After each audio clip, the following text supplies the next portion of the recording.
우리 다윗 이후에 이제 이스라엘 왕들을 보면 하나님께 칭찬받는 선한 왕이 3명이 있습니다.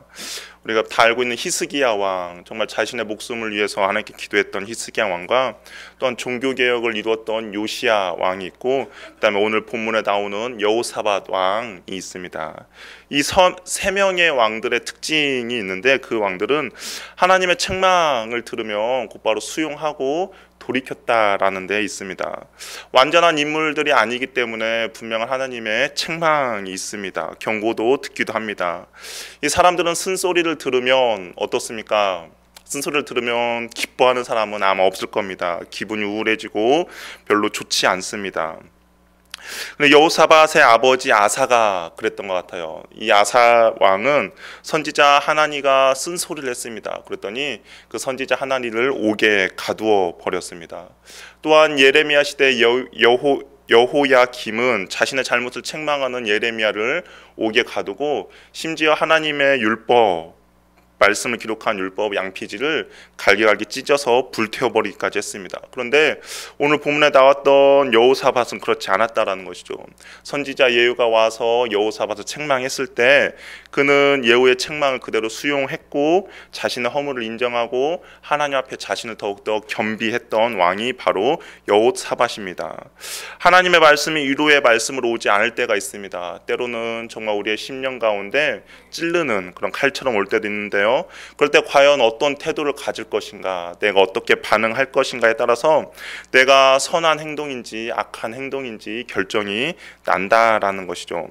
우리가 그런 행동 가운데 어떨 때는 위기가 될 수도 있고 또 한편으로는 그것이 우리에게 기회가 될 수도 있습니다. 하나님께서 우리에게 쓴소리로 다가올 때 분노로 대응하지 마시고 하나님께 엎드리고 그리고 하나님께 돌이켜서 하나님께 회개할 때 우리는 믿음의 도약을 할 수 있을 것입니다. 하나님의 말씀을 잘 듣고 말씀대로 순종하는 여호사밧이 선한 왕이라 칭찬을 받은 이유는 바로 하나님의 말씀 가운데 그가 온전히 순종함으로 반응했기 때문인 것이죠. 예후의 책망을 들은 여호사밧, 그는 자신의 삶을 돌아보고 신앙의 회복이 필요하다 느꼈습니다. 그래서 하나님을 사랑한다고 하면서도 하나님 말씀 가운데 온전히 순종하지 못한 자신을 그 결과가 무엇인지를 알기에 그는 자신이 통치하던 백성들에게는 동일한 일이 벌어지면 안 됐겠다라는 생각을 해서 직접 유다 마을을 돌며 하나님의 말씀을 가르치기 시작했습니다. 우리 4절 말씀 우리 한번 같이 읽어보도록 하겠습니다. 4절 같이 한번 읽겠습니다. 시작. 여호사밧이 예루살렘에 살더니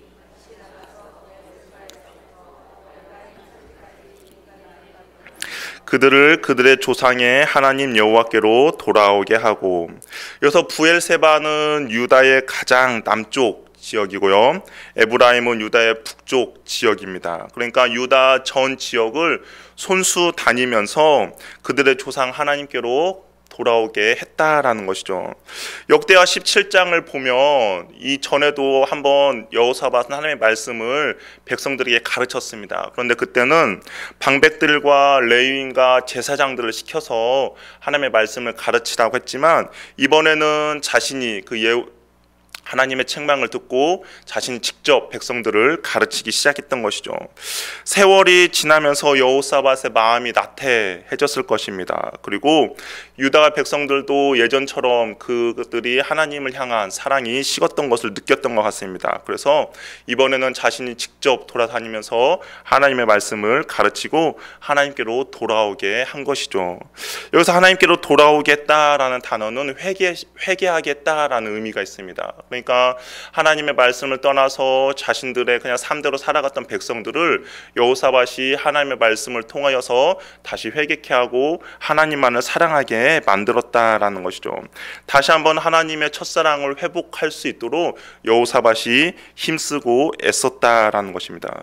그러면서 백성들의 그 사랑, 하나님에 대한 사랑, 만을 돌아오게 한 것만에 멈춘 것이 아니라 여호사밧이 또한 한 것이 있는데 그것은 무엇이냐? 사회의 전반적인 문제들을 개선하기 시작했습니다. 특히 사법기관을 여호사밧은 새롭게 하기 시작했는데요. 5절에 보니까 또 유다 온 나라의 견고한 성읍에 재판관을 세우되 성읍마다 있게 했다랍니다. 그러니까 각 성읍마다 재판관들을 세웠다라는 것이죠. 그리고 이 재판관들로 하여금 여호사밧이 내린 명령이 있습니다. 어떤 명령을 내느냐? 올바르고 공정한 판결을 할 수 있도록 명령을 내린 것이죠. 구약 성경을 쭉 읽다 보면 하나님께서 이스라엘 백성들을 책망할 때가 있습니다. 이스라엘 백성들이 우상 숭배할 때 하나님께서 이스라엘 백성을 책망했는데, 그런데 우상 숭배 외에 또 하나님께서 책망했던 경우가 있습니다. 어떤 경우냐? 그 사회가 공의롭지 못하고 정의롭지 못한 그런 사회가 되었을 때 하나님께서는 이스라엘 백성들을 책망한 것을 볼 수가 있습니다. 이사야서 1장 21절 한번 읽어볼까요? 거기 하나님께서 이스라엘 백성을 책망하는 내용이 있는데요. 같이 한번 읽어보겠습니다. 시작. 신실하던 성읍이 어찌하여 창기가 되었는고, 정의가 거기에 충만하였고 공의가 그 가운데 거였더니 이제는 살인자뿐이로다. 무엇입니까? 하나님의 공의가 있었고 하나님의 정의가 있었던 사회였는데 그것이 모두 다 사라졌다 해서 하나님께서 책망하는 그런 모습인 것이죠. 그런데 이것이 이사야서에만 나온 것이 아니라 선지서를 읽다 보면 이런 부분이 많이 나옵니다. 그래서 하나님의 공의와 정의가 상실된 사회의 모습을 보면서 하나님께서 진노하고 계신다는 것을 보여주고 있다라는 것이죠. 하나님이 통치하는 나라, 하나님이 통치하는 사회는 그곳에서 하나님의 말씀이 온전히 실현되고 성취되어야 합니다. 특히 하나님의 성품이 그 사회 가운데 나타나야 된다라는 것이죠. 공의롭고 정의로운 하나님의 성품이 온전히 나타나야 그곳이 하나님의 통치와 다스림이 있다라고 말할 수가 있는 것입니다.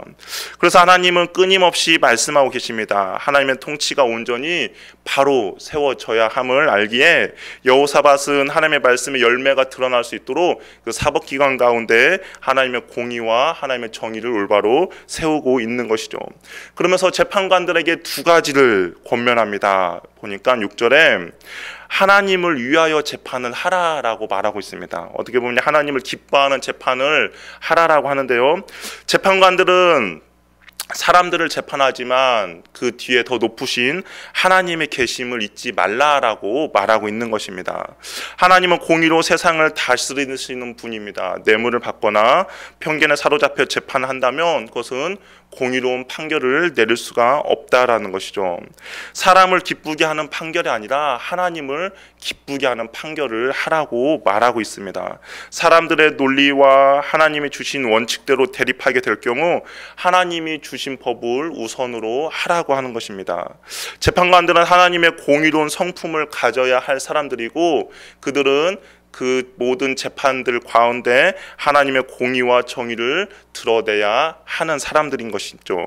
그리고 두 번째는 여호사밧이 권면하는 것은 항상 하나님을 경외하는 마음을 가지라라고 말씀하고 있습니다.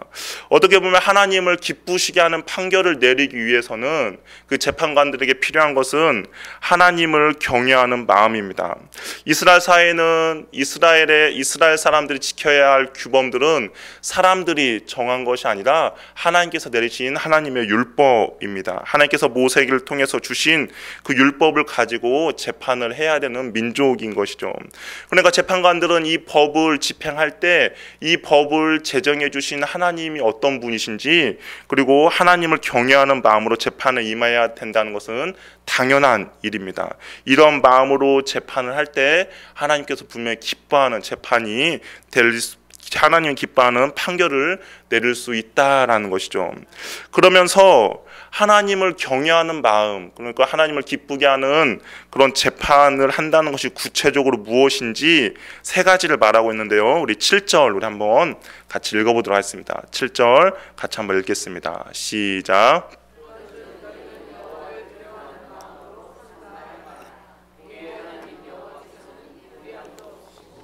치우침도 없으시고 뇌물을 받는 일도 없으시니라 하니라. 그렇다면 이제 하나님을 기뻐하는 재판, 하나님의 공의와 정의를 나타내는 재판은 무엇인가? 세 가지가 있는데요.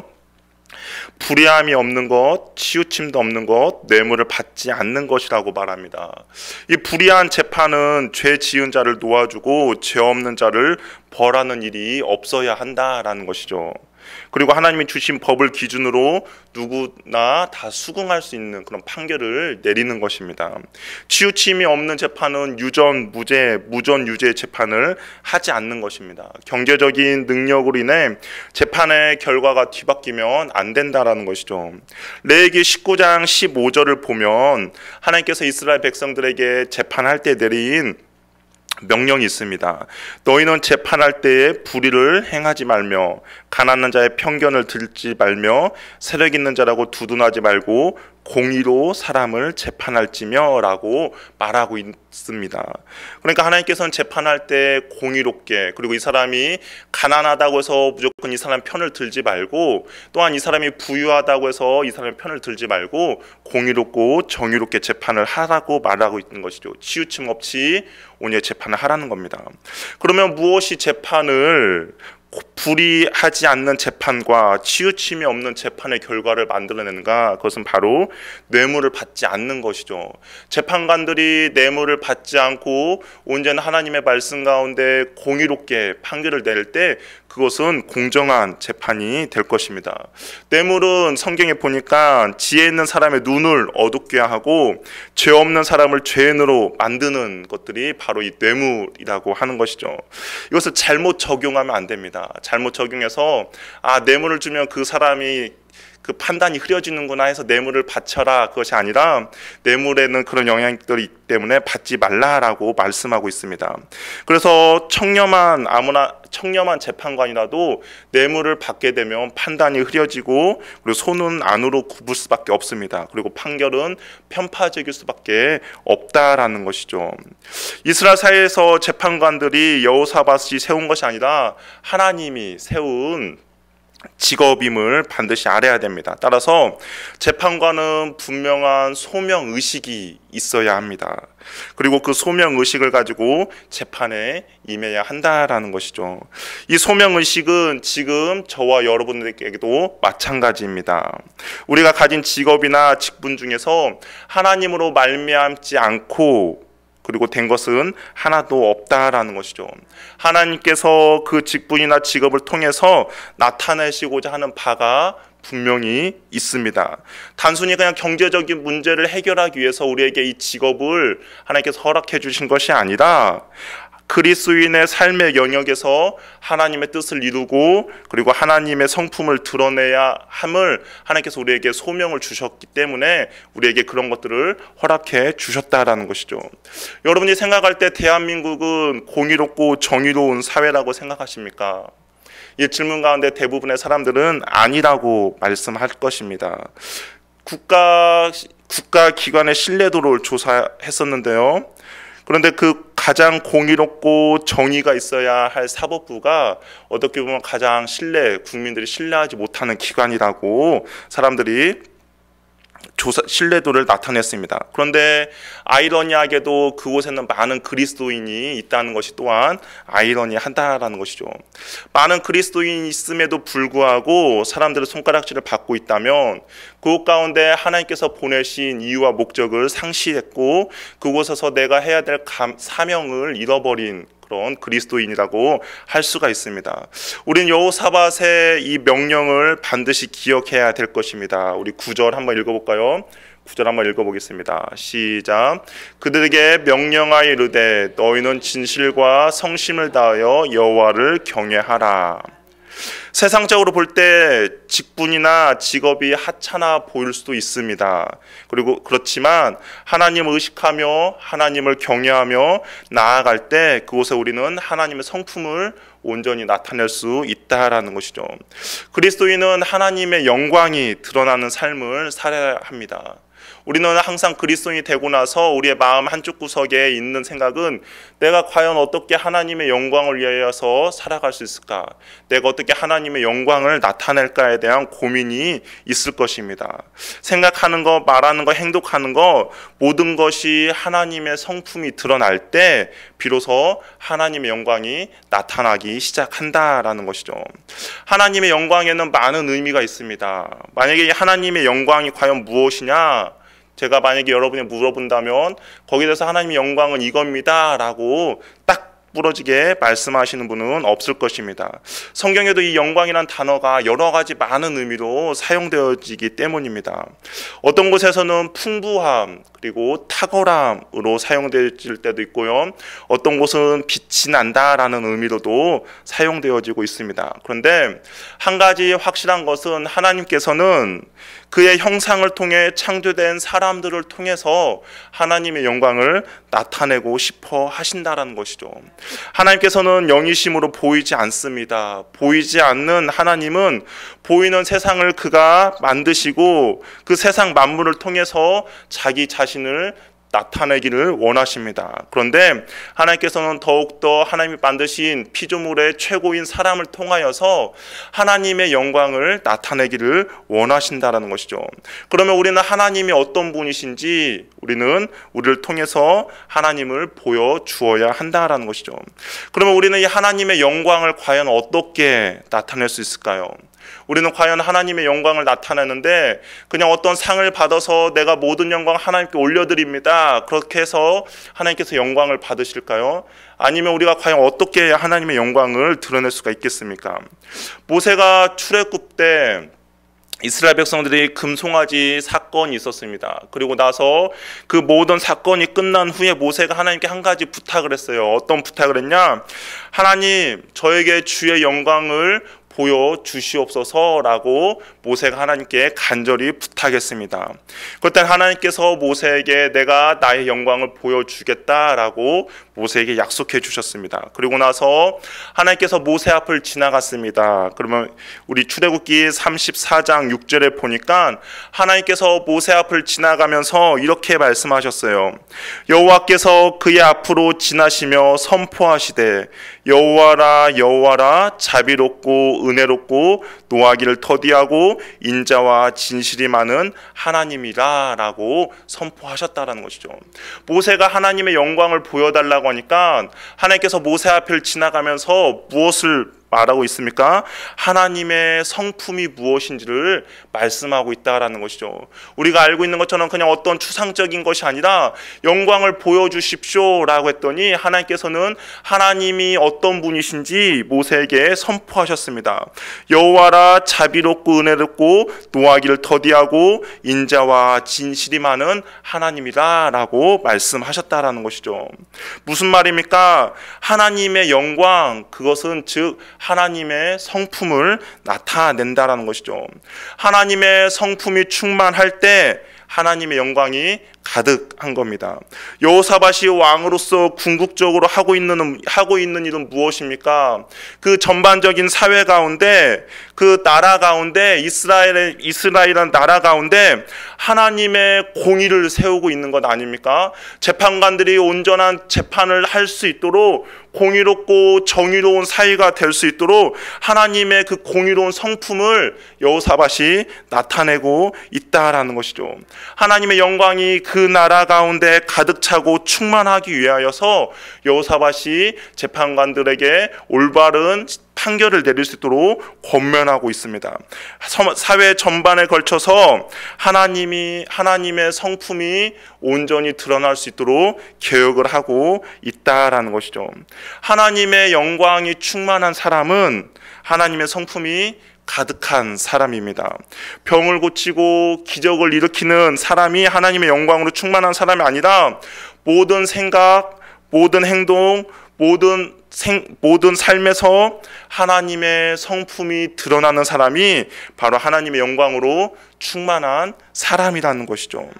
하나님은 하나님의 자녀들이 모든 민족과 열방 가운데 하나님의 영광이 나타나기를 원하십니다. 교회뿐만 아니라 가정과 직장과 학교 그리고 모든 영역에서 하나님의 성품이 충만하게 드러나기를 원하신다라는 것이죠. 그러면 어떻게 하나님의 영광을 나타내시겠습니까? 어떻게 내가 있는 곳에서 우리의 가정과 직장과 학교에서 하나님의 영광을 드러내시겠습니까?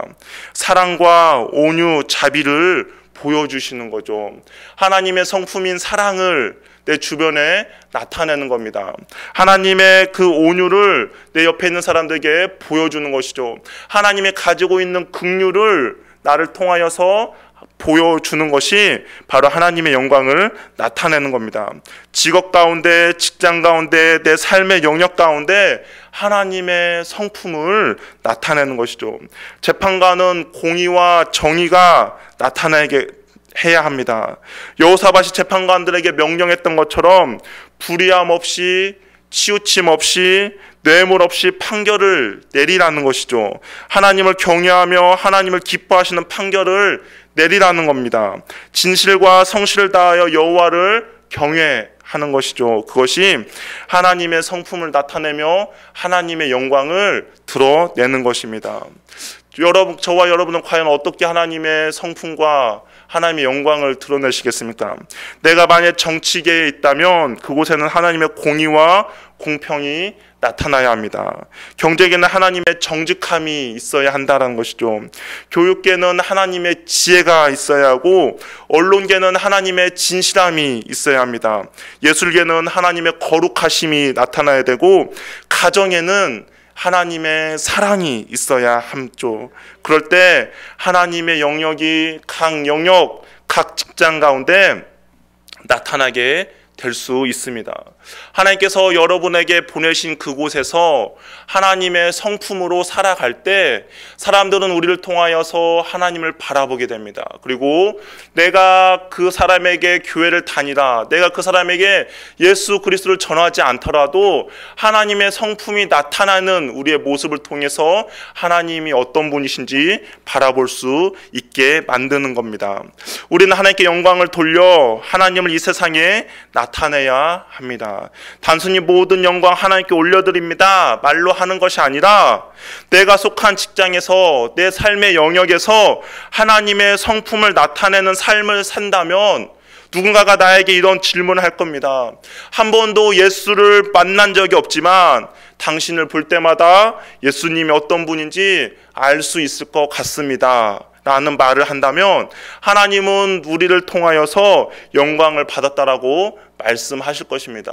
여러분의 직장과 여러분의 속해 있는 영역 가운데 나를 통하여서 누군가가 내가 당신을 보니 당신이 믿고 있는 예수 나도 한번 믿어보고 싶습니다 라는 그런 말을 듣고 있습니까? 아니면 당신이 믿는 교회 나 같으면 절대 안 다니겠습니까? 라는 말을 듣고 있습니다. 만약에 여러분들이 정말 하나님의 자녀다면 여러분 각자의 삶 가운데서 하나님의 영광을 반드시 드러내야 할 것입니다. 그것은 하나님의 성품으로 우리가 살아가야 한다는 것이죠.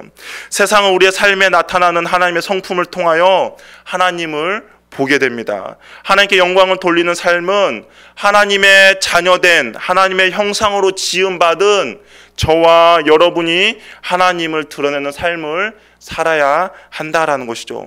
그러기 위해서는 우리는 하나님을 묵상해야 합니다. 그래서 하나님을 닮아가야 한다라는 것이죠. 결심만으로 거룩한 삶을 살 수가 없습니다. 거룩하지 않는 삶에서 떠나야겠다라고 결심한다고 해서 우리는 거룩해지지 않습니다. 우리가 거룩해지기 위해서는 거룩한 하나님을 묵상해야 한다라는 것이죠. 거룩한 하나님만을 바라봐야 우리가 거룩해질 수 있다라는 겁니다. 겸손한 삶을 살기 원한다면 내가 이제부터 겸손해져야지 라고 하면서 겸손해지는 것이 아니라 겸손하신 예수님을 묵상해야 우리가 겸손해질 수 있다라는 것이죠.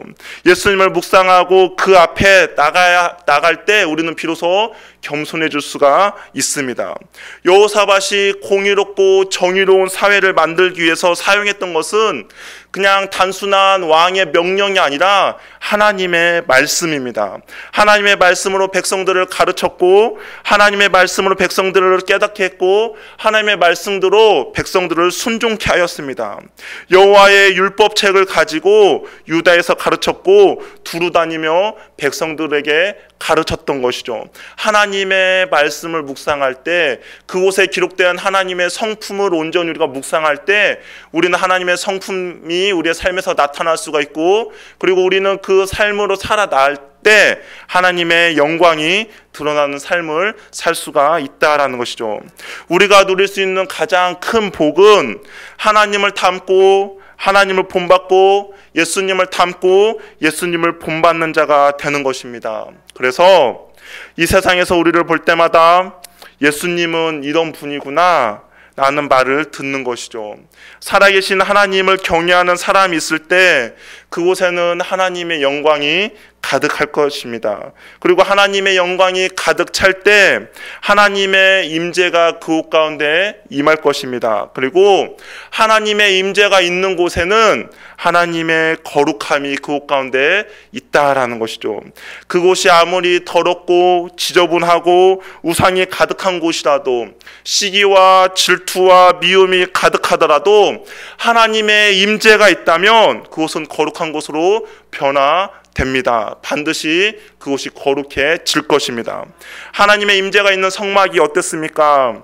거룩한 곳을 찾아서 그 자리를 잡은 것이 아니라 성막이 있는 그곳이 바로 거룩한 곳이 되었던 것이죠.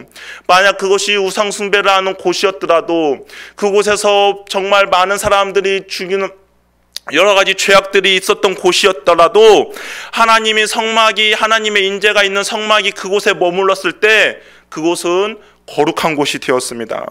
예수님이 부정한 사람을 만지면 어떻게 되었습니까? 그 부정한 사람이 부정이 예수님께 전가된 것이 아니라 예수님의 거룩함이 그 부정한 사람을 회복시켰습니다. 제가 바라는 것은 저와 여러분의 모든 삶 영역 가운데 이런 거룩함이 있기를 바랍니다. 우리의 삶의 영역에서 하나님의 성품을 나타내어서 하나님의 성품이 나타내고 그곳 가운데 하나님의 영광이 있으면 그 하나님의 영광이 있는 곳에는 하나님의 임재가 있을 것이고, 하나님의 임재가 있는 곳이 바로 거룩해질 수 있기 때문인 것이죠. 저와 여러분이 가정과 직장과 학교와 그리고 교회가 거룩한 곳이 되기를 바랍니다. 그러면 우리는 하나님의 성품을 나타내야 합니다. 하나님이 어떤 분이신지를 알고 그 하나님의 성품을 하나하나를 우리의 삶에서 나타낼 때 결국에 그곳이 바로 거룩하게 되는 것이죠. 우리의 가정은 어떻습니까? 가정이 내가 정말 하나님의 통치와 있고 하나님의 다스림이 있는 가정이 되길 원한다면 우리는 그곳에서 하나님의 성품을 나타내야 한다는 것이죠. 성경에서 하나님께서 가정에게, 남편에게 어떻게 하라고 했는지, 또한 남편은 아내에게 어떻게 하라고 했는지, 또한 자녀들은 부모에게 어떻게 하고 부모는 자녀에게 어떻게 하라고 했는지 그 하나님의 말씀을 묵상하고 그 하나님의 성품을 드러낼 때 비로소 하나님의 통치가 있는 가정, 하나님의 임재가 있는 가정, 거룩한 가정이 될 수 있다라는 것입니다. 하나님께서는 여러분을 통해서 하나님이 어떤 분이신지 나타내고자 합니다. 여호사밧의 마지막 명령을 기억하시기 바랍니다. 우리 11절 말씀 하반절에 보면 이렇게 기록되어 있어요. 너희는 힘써 행하라. 여호와께서 선한 자와 함께 하실지로다 하니라. 아멘. 무엇입니까? 우리가 그 재판관들이 하나님의 공의와 하나님의 정의를 나타내기 위해서 힘써 행할 때 여호와 하나님께서 선한 자와 함께 하신다라는 것이죠. 저와 여러분이 있는 각 영역 가운데 내가 하나님의 영광과 하나님의 성품을 드러내고자 힘써 행할 때 선한 하나님이 우리와 함께 하십니다. 그리고 그 함께 하신 하나님을 통하여서 그곳 지역이 변화되며 거룩하여질 것입니다. 저와 여러분에게 그런 은혜가 있기를 소원합니다. 하나님의 성품을 나타내는데 힘써 행하는 저와 여러분이 되기를 소원합니다.